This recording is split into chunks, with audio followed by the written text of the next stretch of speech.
Welcome everyone to this episode of Palmetto Guardian. Today we will be talking about deployments.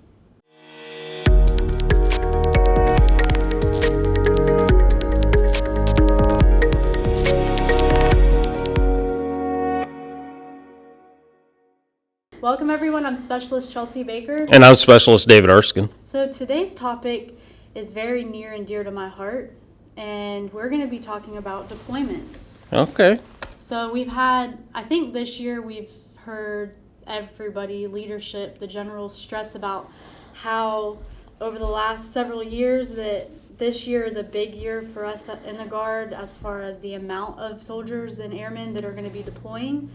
And I feel like there are some stigmas, some issues, some concerns when it comes to deployments because we have a lot of newer soldiers and they may be newly married or have kids or have big families and stuff like that. So I think it's a good topic to touch on, especially since in the next several months we're going to have so many soldiers and airmen going overseas. So Yeah, both of my sons are deployed.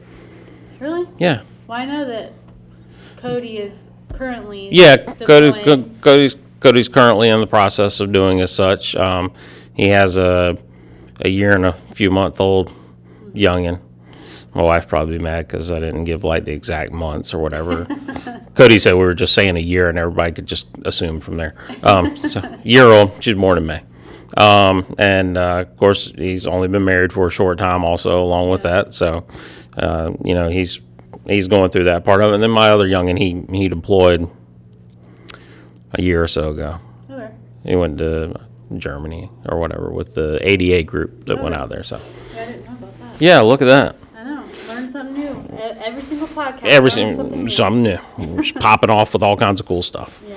So I don't know if I've said this before, but I don't come from a military family.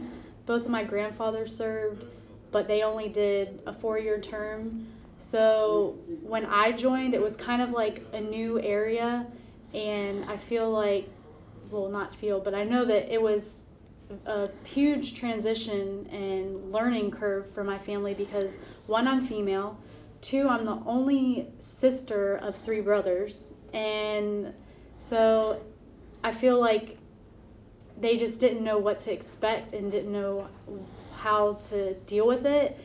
And for me, when I had to tell my family that I was deploying, that was like the hardest moment of my life, and I can still vividly picture everybody in the room, and like I could probably start crying if I kept talking about Really? it. Let's keep No, going. we're not gonna do that. But I mean, it's a big turning point because like I kind of volunteered in a way, but I didn't. Like joining the Guard, there's lots of people that think that they're not going to deploy because years before it wasn't as common as it is now. And so there's several people that I know who have been in 15, 20 plus years, never deployed, never been activated for state active duty. And here I am sitting at 8 years and I've deployed and I've been activated for the last 3-4 years. So, I mean, it's starting to change, and coming from a family that doesn't have people in the military, it's harder for them to understand why you can't do certain things, why you can't be home for certain things, why you miss out on things, and how they can't always be given all the information that they want to know. Oh, yeah. And all the fun OPSEC stuff, and no, you can't post this on Facebook, and no, you can't tag me in that. And so it was definitely a learning curve, but I feel like now that I've done it, that it's made us stronger, and also they have a better understanding of the military, because before I was just a traditional end-based soldier, but now I transitioned from that to a deployment and then coming home and now being full-time. So it's just constantly a new learning curve, and I think that talking about it and having a better understanding of it will help people who either haven't deployed or are younger, have new families and children, and that way they know that they're not in the dark, they're not the only ones. If you need help, there are people and resources out there to help you. Yeah, and I think that's a good point to bring up, is that there are people to help you. I mean, that's kind of the bottom line of it, or whatever, as far as the Guard goes, is that all these extra services and stuff like that are in place for, that very reason, is to help you and your family in situations like that. And we have a lot of them. And there's a lot of stressors and things like that can go into deployment. And some things that you wouldn't even remotely think about being issues can become issues, during those time frames. And then, there's a whole run of scenarios where, it could be the mom deploying and, non-military, dad or husband or whatever back home, or on the other side it could be the husband and the wife, civilian, or it could be that, both, or, you could be same branch, different branch. I mean, and there's the whole mixing pot of what can occur. I said concur. Wrong choice of words. Occur during something like this. Yeah, time has changed. We have a lot now, dual military. We have a lot of females who are in and maybe their male spouse is not, and vice versa. It used to always be male, and with a female having a male soldier or airman. Yeah. Now it's both ways. It's just as much both ways as well as dual, and I think having a better understanding and all that fun stuff, that it'll make it easier. But for you and your experience, how do you feel it was different for you, since you've been in and you've gone to trainings and you've had to be away from home? How do you think that was different for your family with both of your sons going through a deployment? I think a lot of it kind of boils down to the resiliency of the family. Mm-hmm. My wife's outstanding. Especially in that aspect. She's a nurse, and so she's a little hard-nosed in general anyway. You met her. But she's always been understanding, and she did come from a military family. Mm-hmm. Her father and both her uncles served around the Vietnam era and stuff like that. So, she was completely understanding. Obviously, she's a little bit more antsy when one of her children are going somewhere, which is understandable. And we ran into some unique situations, especially when you're talking about like home type stuff, discommissions and natural disasters, is my wife would get called up to be into the hospital just as I would. So, that was not a deployment, but, both of us were out of the household at the same time with a youngin' at home, or youngins, depending on the time frame. So, yeah. But honestly, I mean, my wife's so good at towing the line. I mean, she really is. She was a single mom before I came around and stuff like that. She'd been married before. It wasn't like she was just single mom, like she came into this world, poof, single mom. But I mean, she doesn't, this sounds bad, but she don't need me. She's very independent. She's got it. She did it before I was around. She can handle it if I wasn't around, which is great. Makes things easier for me. And like I said, and then of course my mom, dad, and all them were very military. My cousin's Air Force, dad Army, grandfather was Army Air Corps, mom's dad was Army. So I'm saying, like, so we've grown up around it, I guess. So from that aspect, I mean, it was.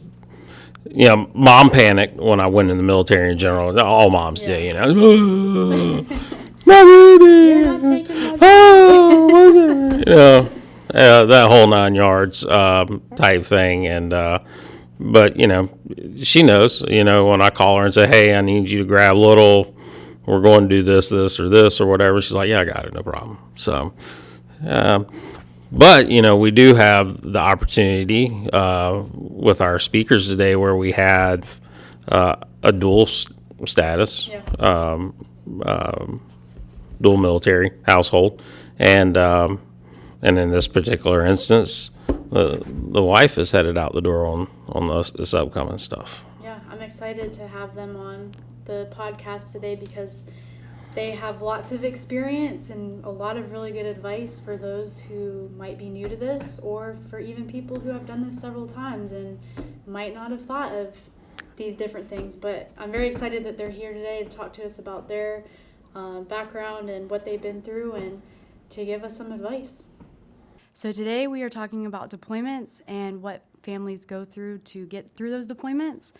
And today we are lucky enough to have one of our dual couples in the military, Lieutenant Colonel Cindi King, former Public Affairs Director, as well as her husband, Lieutenant Colonel retired David King, former State Partnership Program Director. So thank you guys for being here with us today. Thank you. Thank you for having us. Yeah. So you guys have a very unique story. You've been together for quite a while, and you've gone through several different deployments and different stages of those deployments. Could you kind of tell us a little bit about that? Been married 28 years, and I met on active duty. Dave had just come home from Operation Just Cause, and we started dating, and 3 months later, he proposed. And around that time, we were at Fort Polk, and they were looking at us, our unit deploying to the Gulf for the Persian Gulf War. And remember, we were planning our wedding. I was picking out pink, and we were painting our vehicles tan. So we were wondering what was going to happen, but we had a backup plan, and we were going to go to Justice of the Peace, but we didn't get deployed. Our unit got called back. So shortly after that, stayed on active duty, and he was in Special Forces. So how long were you gone? A lot. I was gone quite a bit, a couple 6-month deployments, but mostly short. It was in the 90s, so they didn't have like Skype and internet. I would get letters, and I was lucky because we were both in the military. I could talk on Autovon, they called it, now it's DSN. And I'd get a call every now and then. I was lucky, and a lot of spouses didn't. And whenever they'd come home, we didn't have yellow ribbon, we didn't have those homecomings. Literally, the wives would stand, back then it was mostly wives, not that many male spouses. So it's kind of nice to have a male spouse now. But literally, we'd be standing on the sidewalk. We didn't even get into the buildings, and waiting for the bus to pull up. And then we'd all be wondering which one is my spouse, because they'd look different. We hadn't seen them in 6 months. They'd have mustaches and be thinner and tan. He was down in South America a lot. And then we'd find our spouse and go home. And no such thing as decompression. You worked it out. You figured it out, so remember that? So y'all have been through the whole gambit. Y'all obviously started out where y'all were single in the military, married in the military, kids in the military, now grown kids in the military. So y'all have ran. So how has that dynamic changed deployments and stuff in y'all's household for you? You got it. Well, having, we're in the military together, it's your job, and it's not as big a deal. You both understand the military. It's not like you have a civilian spouse that doesn't understand the military systems, doesn't know who to talk to. So when we deployed the last time, again, we were both in the National Guard, but I went from a civilian job to being full-time military, and it was, my civilian employer, it was ViV Healthcare, and they did a very good job of supporting me. They paid me the difference in my pay. They took care of the benefits for my family. So it was a good situation as far as they were concerned, but still it was an adjustment for the family. But really the biggest difference is I could Skype every night. So I could see the kids, I could talk to them, I could talk to Cindy. It was very different than the early deployments where you had to write letters. I still have the letters. Yeah. So technology then has had a huge effect Big on time. deployments and how families. Absolutely. Yeah. I mean, you can still do your banking, all that stuff that you couldn't do before. Now with the internet, you can still do a lot of that stuff. So you're much less separated from your life, which is good and bad. Right. Now, especially with y'all being dual military, a lot of times if you have a civilian spouse, they might be the ones that take care of the bills all the time. So having the other person deploys, no real big change to that. They're already in the routine of paying the mortgage and stuff like that. But with y'all, you might be gone this year, and before 2 years from then, you could have been gone. So, working that dynamic, just the logistics of the household outside of anything having to deal with that. What have y'all seen over the years as far as that goes? Especially, like you said, with the National Guard. Not only are you changing potentially your job status from throwing hay at the farm to putting bullets down range the next month, but then you have all the other stuff, the bills and all that. How have y'all? Communication is always key. You got to communicate. And even right now, we've been working, got our will, got power of attorney, discuss the finances. We already have a modified plan in place for one nice thing about deployment. Generally, your income will go up. And we already talked about how important it is to, don't expect that income to stay, because you are going to come home. Have a plan to maybe invest it. How do you want to save? Because even when you get back, you don't know what your job situation may be. So I think communication and sharing everything. We share passwords. We both have access to our accounts. And just understanding, while the other one's away, understanding that money is not always going to be there, because most of the time deployment's tax-free pay, which is a big benefit. But we tend to both have access to everything and kind of go back and forth. So it's not like one of us is doing everything at the home. We and maybe it's just a function of being deployed so much and just having to go back and forth. But between that and then being able to do it while you're deployed, Yeah. when I was down in Columbia, I could still do all the banking that I wanted to do and investments and anything like that, just because of the internet. I'd get phone calls sometimes. What's this $500 charge for Target? I'd be like, oh, we saw that. Now, you mentioned Colombia, and obviously we're talking South America, not South Carolina. Now, those weren't necessarily hard deployments as being the director for the state partnership program service, but that still took you away sometimes prolonged periods. And while that's not an official deployment, sometimes those can be more disruptive than a planned prolonged. How did that affect, I guess, y'all's situation at home? How were y'all able to deal with that type of stuff?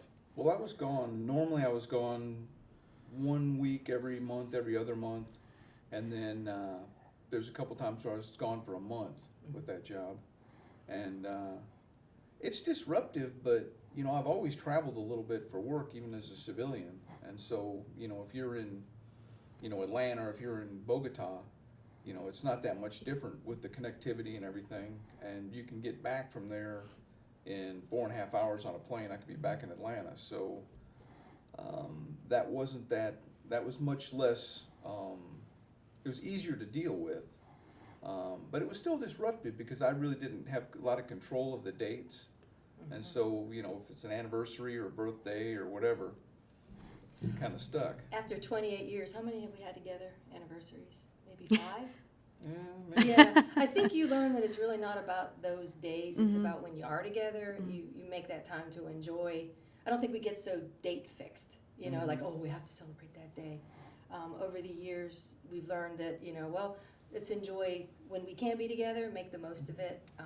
And so we miss that date next week. Hey, we're both around, we're both home, let's celebrate.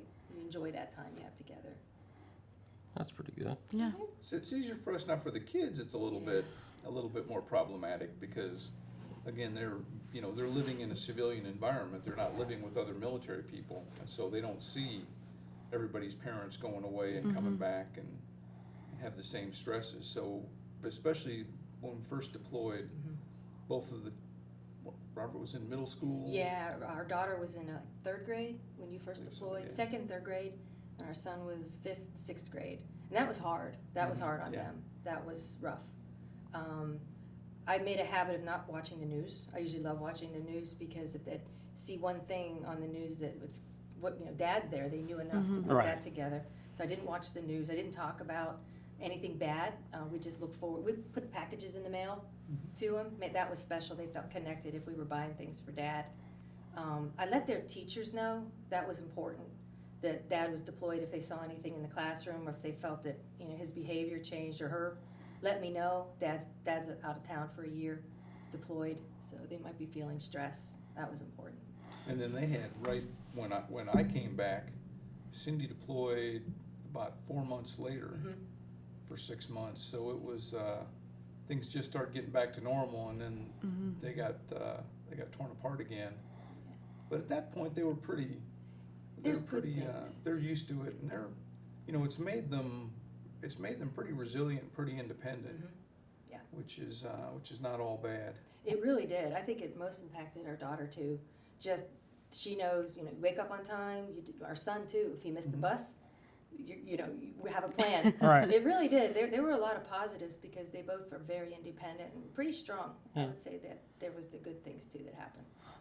So have you noticed any change? Because obviously, like you said, you deployed when they were younger, and obviously you've deployed since they've been older. Have you noticed any change? Obviously, they've learned how to handle themselves with it, but from y'all's perspective, does it, I won't say it gets any easier because it never gets any easier to leave your kids behind, but there's a different, I guess, thought process between leaving a 3-year-old home and leaving a 17-year-old at home. And for some people who are maybe just kind of first going through this, how does that dynamic change for y'all as they get older? Well, what we did for our daughter, we got the little daddy doll from one of him that she had, and even took it to the daddy-daughter dance because he was gone, and then one of me as well. And I think when they're little, they need to touch, that helped a lot when they're little. I don't think we'll do that now.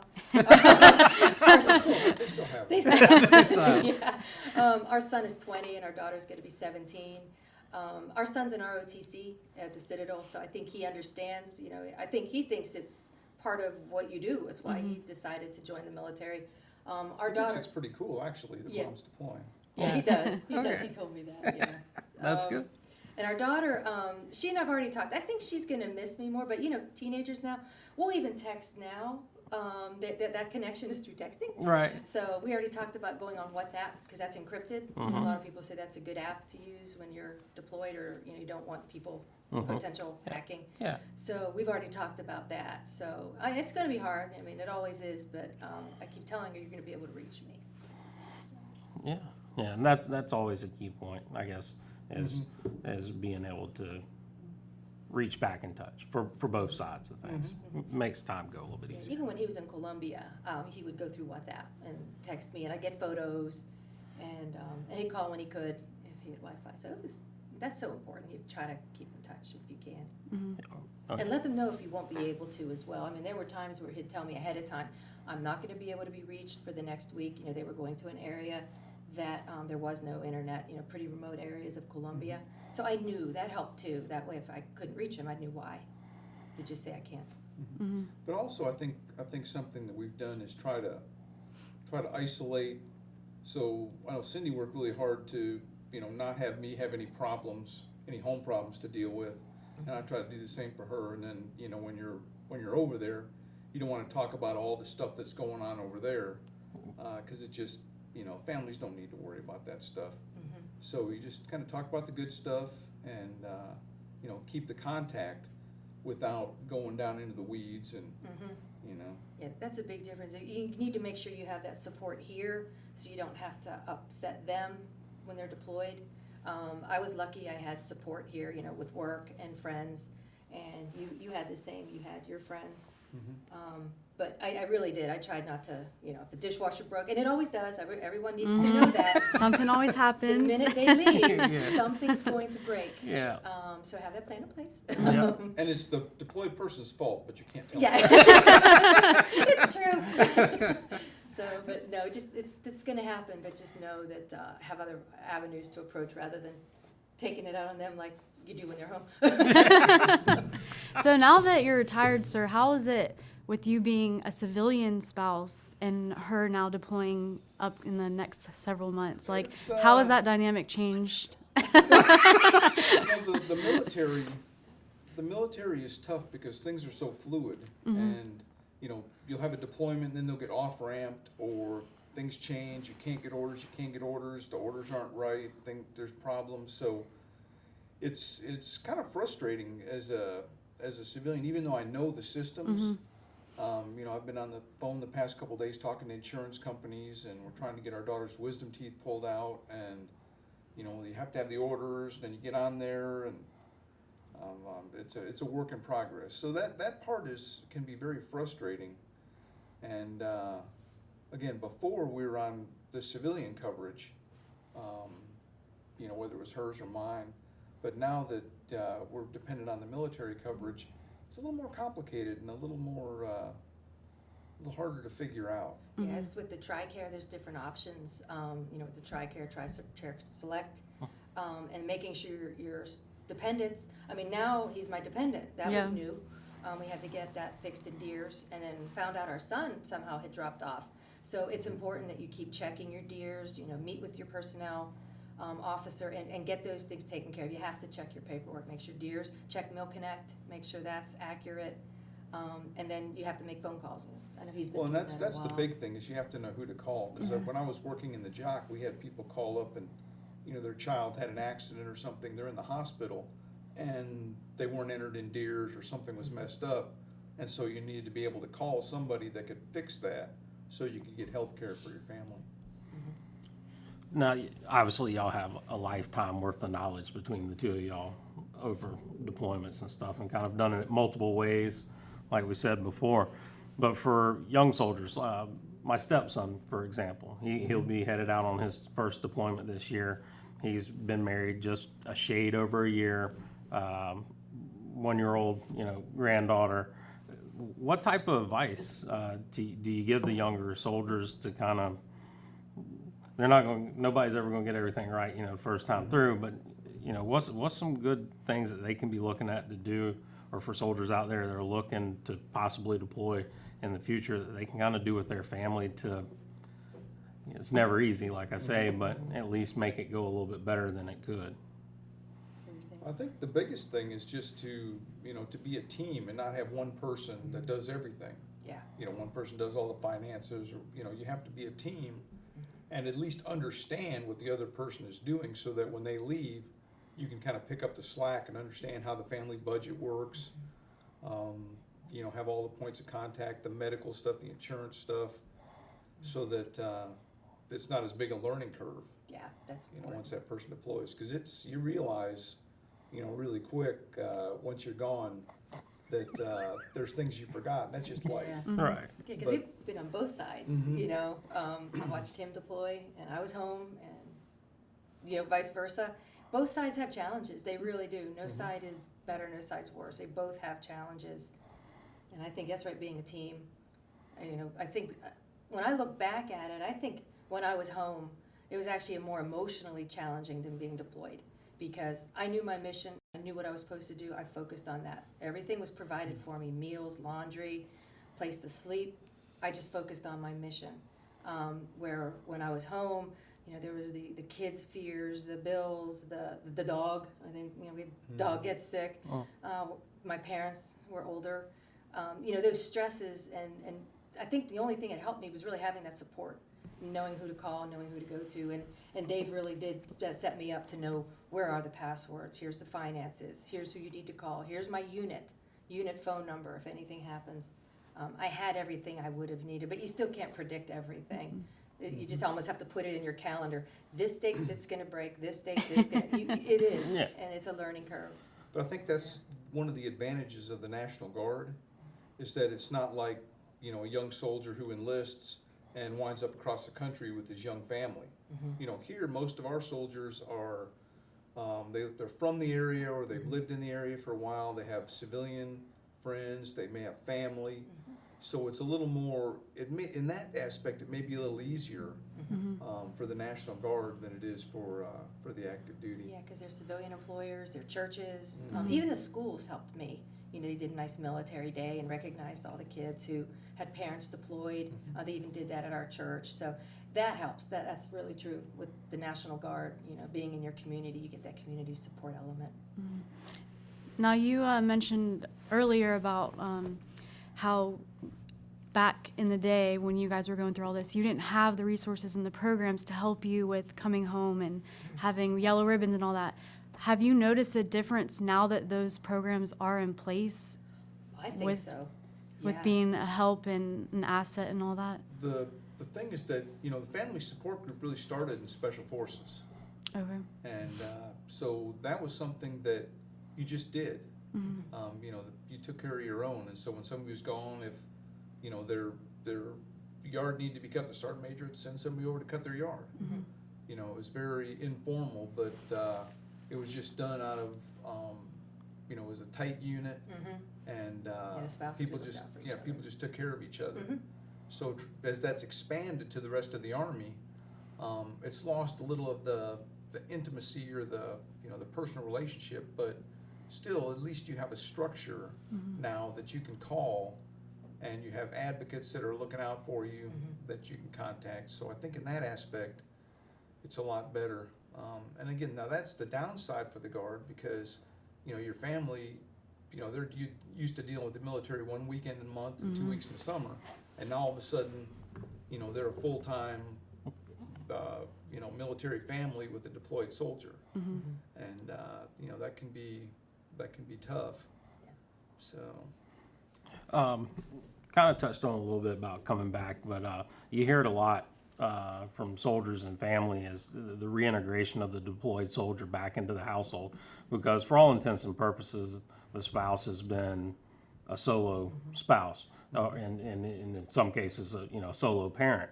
And so they've been mom and dad for whatever duration. You know, they've fed the dogs every morning. They've had their routine, and the deployed soldiers had their routine. And all of a sudden, it's like a perfect storm collides. You got a heat wave and a cold front coming together, and there's a little thunder and lightning going on. I would love to answer this one.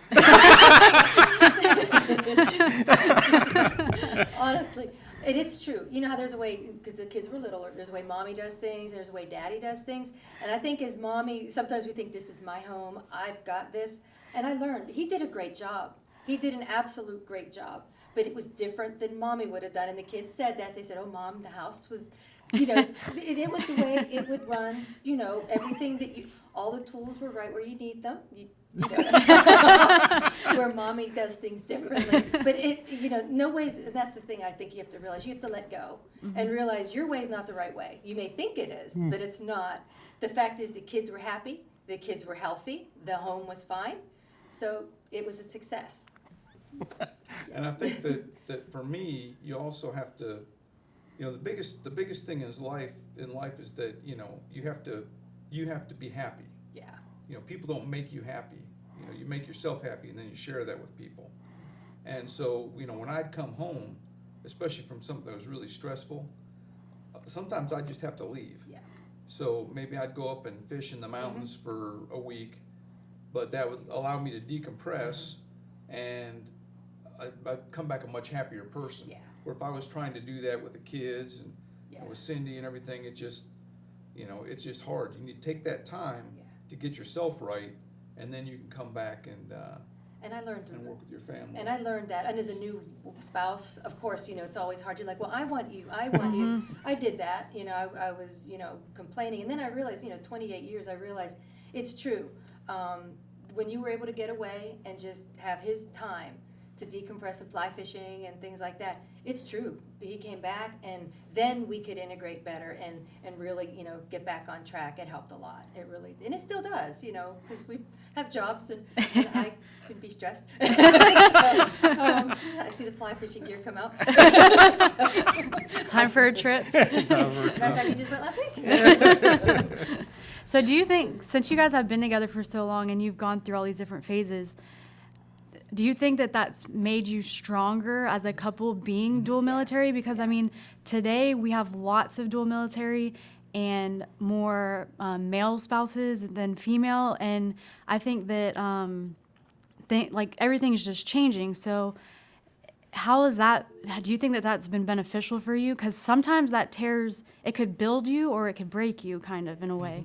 And to be together for 28 years and both being in the service and deploying, and how, like, do you think that that's been beneficial for you guys, knowing the system and having an understanding of it? Yeah, I think not just the military, but life. I mean, we've had other curveballs thrown at us, you know, just part of life. And I think with any relationship is, are you in it for the long haul? I mean, I still really love him, and I really like him, and I respect you. So, yeah. So, I think that. He didn't seem surprised at all at that comment. Not even a little bit. All right, there we go. No, you do. You know, you figure it out. I mean, we've joked about it. You're going to have good weeks. You're going to have bad weeks. You're going to have good months. You're going to have a bad month. But the point is, you have the same goals, and you just work it through. You work it out. And communication is key. And also letting that individual have their time and space when they need it, and respecting that. You just have to be committed to the relationship, and you know, just realize that, you know, today is today, but it's not the long haul. And you know, one bad day doesn't make a bad year.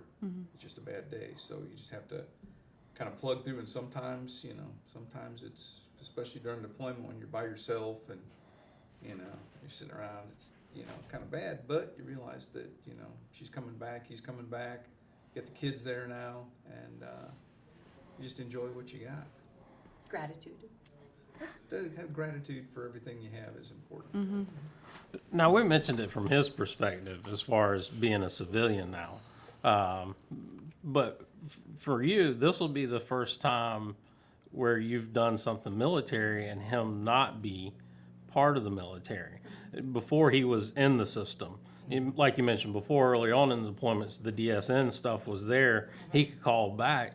But now, I mean, obviously with Skype and stuff, that part of the technology, but how is that going to be different for you this time through with, you know, now that you have a civilian spouse? I'm being very honest, it's going to be really, I think it's going to be easier, don't you?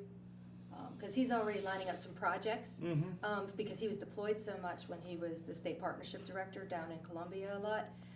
There's a lot of things that just didn't get done in our home. And we've already mapped out some projects, you know, home improvement ideas, and even being able to get our daughter to appointments, and be there for our son with school events. He'll have more flexibility to do that. I think it'll be easier as far as that goes. That's impressive. That's like a year-long honey-do list. Yes. I don't even know if that's ever been heard of before. Matter of fact, this podcast might not go out on the air now because there'll be too many people getting ideas. It's wonderful. I will definitely not tell my wife that this is going out at all. But that's good. I mean, that's good that makes it, you know, it just shows that y'all are adapting to your situation. Well, especially with, you know, especially with a teenage daughter, you want to be available and, you know, be there for her. I mean, it's a tough time for kids, and, you know, we should be a junior in high school. So, you know, I want to be able to be there, and I think that not working a full-time job, it'll make it a lot easier. And then again, I'm a honeydew, so. Yeah. And I'm going to be honest, I'm a little envious. It's kind of nice. I mean, it gets a lot done, but I feel like you're super okay with this situation. super okay. There's nothing wrong with that. Ain't nothing wrong with that. So I guess kind of heading this towards the end and wrapping it up. If I just want one piece of advice. Just one piece of advice from each of you on deployments and family. That one thing, if you had a limited amount of words, tell a new soldier, a new airman, one thing about deployments and your family and working through it, what would that statement be to them? I'd say be positive. Keep a positive attitude. Keep a positive attitude with your spouse. Even while you're deployed, keep a positive attitude about your mission. Focus on the positive, embrace gratitude about your situation, and realize even when I was in Afghanistan, even on bad days, try to find the good and embrace that. I think just positive attitude. Definitely that positive attitude and be grateful for everything you have. And then I think it's just, you know, to have an equal partnership with your spouse where, you know, it's not one of you that runs everything. You talk to each other and advise each other and understand how your life is, because you know, things change. People, you know, things happen to people, and you know, you want your spouse to be able to take care of him or herself while you're gone, and if something happens to you. And so, you know, the more you can do to train each other on how things run and prepare each other for the deployment in the future, I think you're better off that way.